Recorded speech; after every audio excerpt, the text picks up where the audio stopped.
Hey, I know exactly what you're thinking. If you clicked on this video, you're probably thinking, there's no way that I, as a new nurse, can get into NICU. Well, I want to tell you that it's possible. A few weeks ago, I met Emily, and she was basically looking for a NICU position because that was her dream role. She was applying on her own for over 5 months and was barely getting any interviews. And then she got one opportunity for a NICU interview, but she blew it. She wasn't prepared and she didn't get the offer. And then she actually came to my free webinar and started watching some of my content. And then we had one conversation that literally changed her life, her entire career trajectory. In the beginning, she was hesitant to work with me, but she was like, I'm not really sure if this is gonna work. And then she decided to go ahead, invest in herself, and work with me.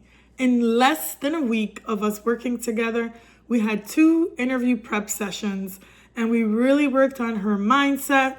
And we did these 5 things that helped her get closer to getting her offer, which I'm gonna share later in the video. And she actually went to a job fair where she interviewed with the same people that rejected her the first time in that NICU interview. What changed? I'm gonna share with you in this video, so make sure you watch till the end. And she actually, from the job fair, got offered her dream role in the NICU. Again, in this video, I'm gonna talk to you about exactly how we positioned Emily to be the top pick in the NICU department, and you could be the top pick as well if you follow these 5 steps. The most important thing is to fix your mindset first. Mindset is everything. We have to reframe your mindset because nursing school gives you all these old school narratives and negative type thinking that makes you think that you have to start in Med-Surg-First before you can go and start in your preferred specialty. And I always say, I don't subscribe to those old school narratives. That's not what we do here. I am very forward thinking, and you have to break that old school mentality, reframe your mindset to know that you can get whatever it is that you want. And it starts with your mindset and your belief first. So I always say, if you want to work with babies, you have no reason working with adults. Like, why would you start with adults? That is not going to make you a better NICU nurse. And don't listen to the negativity. There are people on different social media platforms that will say, how are new nurses starting in the NICU? That's not safe. Don't listen to that. You are enough. You can make it happen with the right organization, with the right hospital, with the right onboarding and training. You will be an excellent NICU nurse. So you need to believe that. Even in a competitive market like California, Texas, New York City, or South Florida, wherever you are, you can get it.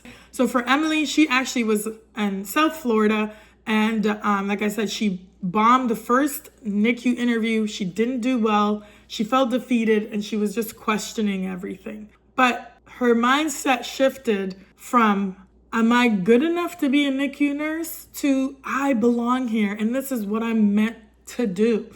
And that showed up in the way she presented herself at that job fair. Number 2, the second tip is to get yourself in the NICU very early, however that looks like for you.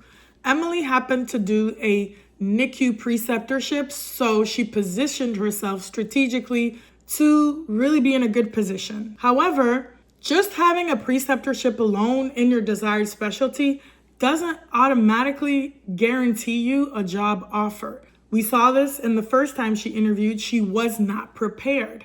What we did is we took her preceptorship and leveraged it in a way that when she spoke about her preceptorship, she gave value and articulated how valuable she was with her strengths, her skills, and how she truly believed that she really belonged in the NICU. So that's what we did. So if you can get a volunteer position, a PCT, are CNA, and I know some of these NICUs don't really necessarily need those types of people, but it depends on your area.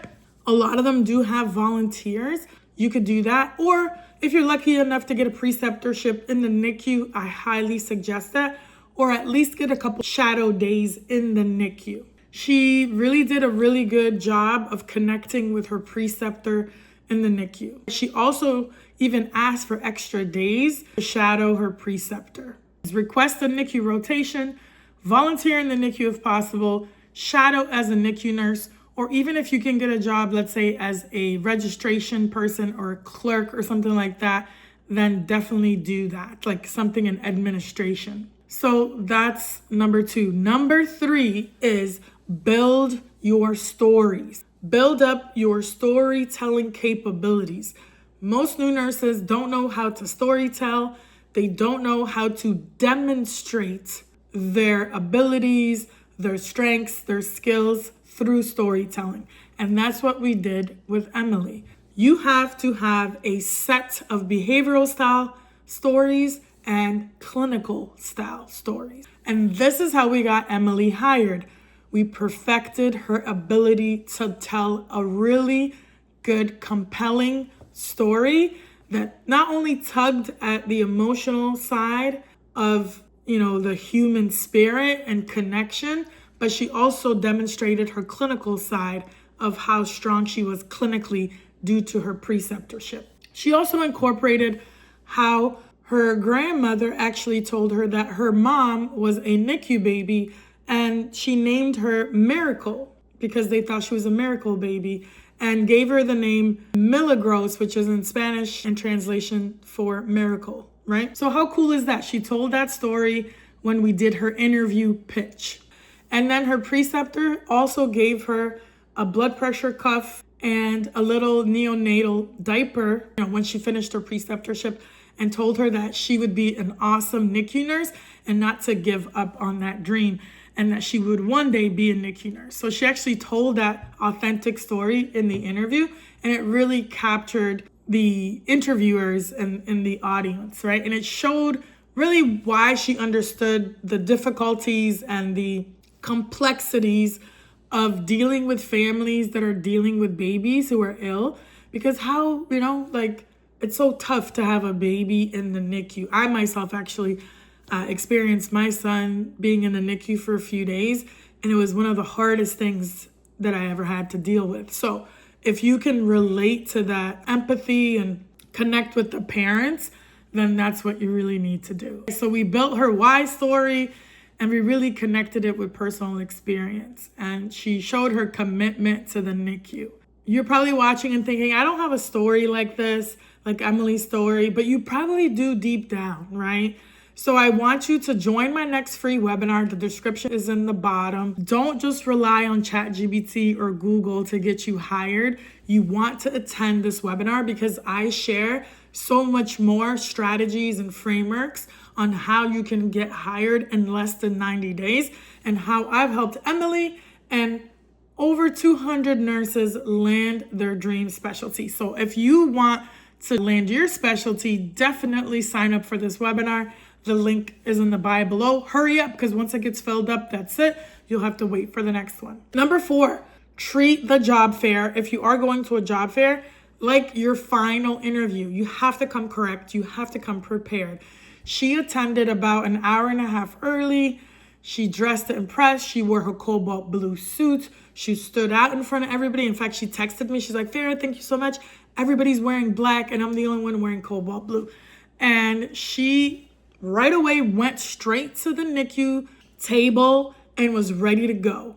She had face-to-face time with the recruiters and hiring managers. She made a really good impression. She was ready to answer all their questions. She had her interview pitch ready to go. She was confident, polished, and had all her stories. And number 5, the last tip is to get NRP and AWHONN. So before I met Emily, she wasn't even a part of AWHONN. So I was like, girl, you need to get yourself AWHONN ASAP. So she did that. And then she's like, well, I don't have NRP. She's like, the only day NRP is available is the same day as the job fair. I was like, well, girl, guess what? You're going to get that NRP in the morning. So she did that. And I was like, you're going to have a story to tell. So she literally went to the job fair and was like, hey, I just had NRP in the morning. I passed. I'm that committed to getting this NICU position. So it thickened her plot, her story of how committed she was. And she also took the STABLE program, which most people don't even know about, online, which is another program that's really good if you're interested in the NICU for neonates. And then literally she crushed the interview. These same people rejected her the first time because she wasn't prepared. So this second time she crushed. She even made them laugh. She really connected with them. And then literally, I think it was like 2 or 3 days later, she got the job offer. Literally just from that job fair. She left the job fair and got a job in the NICU. That's how serious she took it. So in less than a week of working with me, she got her dream role in the NICU. So it is possible, it can happen. She positioned herself, she strategically did all the things she needed to do, and of course, invested in herself. So if you want to learn more and you want to do the same thing, watch my next video on interview tips. I break down the 5 essential interview strategies that will help you stand out and get hired in competitive specialties like the NICU, the ICU, the ER. You name it, click the next video.